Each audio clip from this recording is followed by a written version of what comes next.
Good morning, madzi konse kumene muli. Iya ndithu tiyeni tikambirane pali kusamvesesana pali miss Chenchan pankhani okhuza ndi diplomatic pankhani okhuza ndi ma passport manso pankhani okhuza naso ndi visa. Yes, nkhani ya ma passport after carefully review kipanga check wena bwino yapeza kuona kuti simene timanena muja yayi. Makamaka pali misunderstanding pali kusamvetsetsa kwena kwake kumene kulipo nakasisi like news chekungopanga da share koma ukapanga check nkati muja bwino ukawerenga nkhanicha sikukhudza ngati kuti anthu akamapita ku South Africa azipanga apply for the visa. Koma no pali anthu ake special si inu ndi ine ayi.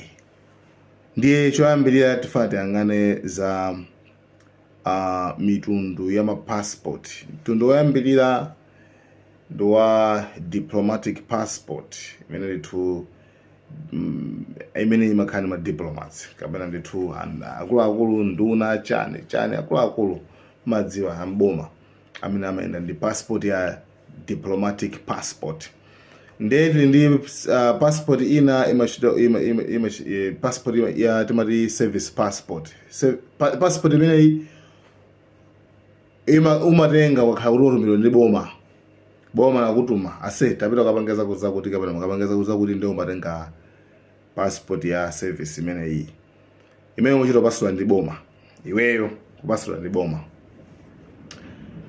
Nde passport yomalizira imachita kuti ordinary passport, ma passport amene moina wacha inuyo ine ndino amene nawacha amachita ma ordinary passport. Ndiyeno chachitika nchonena kuti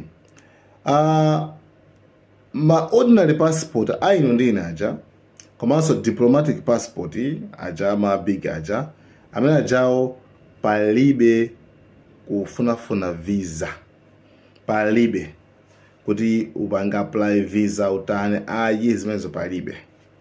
Koma ma passport amene akufuna visa e-visa kupanga apply e-visa visa yapa internet, ma passport ake ndi aja a service passport oti ukagwira ntchito oti akutuma boma lakutuma kuti kapangeza kuti ku South Africa kapangeza kuti ku South Africa ndi ubwereko kuti pase ma feedback akuti lakutuma ndi boma ndele akupasa mtundu wachiwiri uja wa passport wa service uja.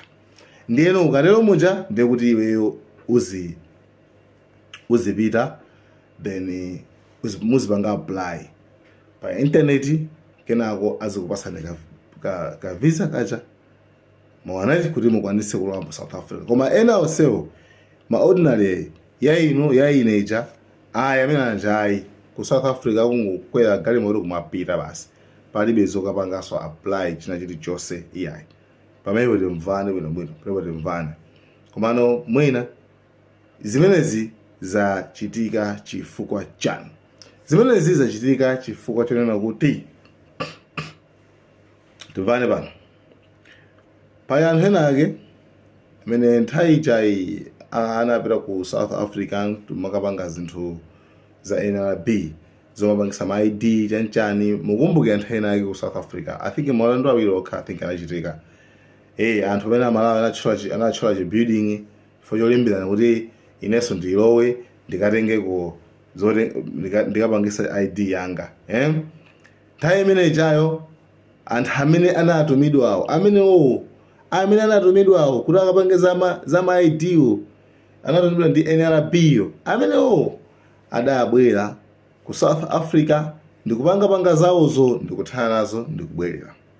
Koma anthu amene ajawo adapitanso ku South Africa kachikena komano osati motumidwa yayi komano zawo za personal maulendo awo a personal amene awo kunyamuka kupita kuchani ku South Africa kumene kuja ataonesa mapasipoti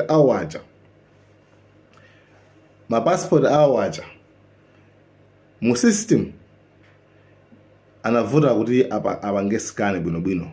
Why? Chifukwa kuti samapitula zaboma koma amapitula zawo. Apa manangopeza advantage yogwisa ntchito soka number 2. Mapasipoti aja a service aja amene apasito kuti akagwire ntchito aja South Africa kuja. Ndi a South Africa aja ananena kuti madolo mwambano chibwana.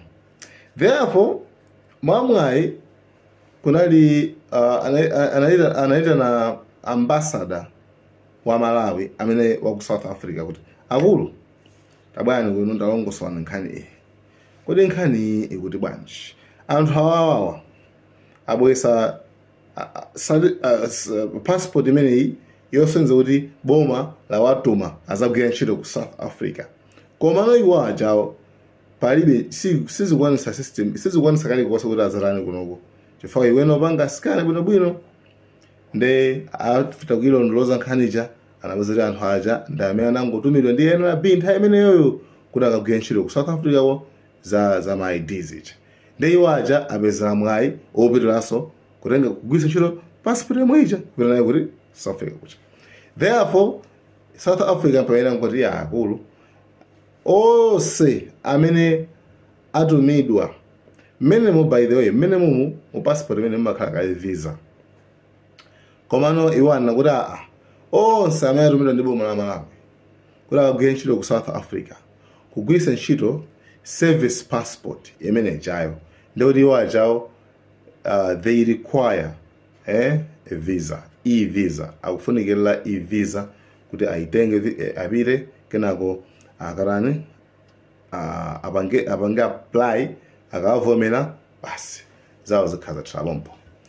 Koma magulu awiri wawa aino ndine ma ordinary passport, ma passport aja amene ajawo tibwereze pano sakufunikira visa zingopita basi mmene zimakhalira nthawi zonse tibwereze pamenepo.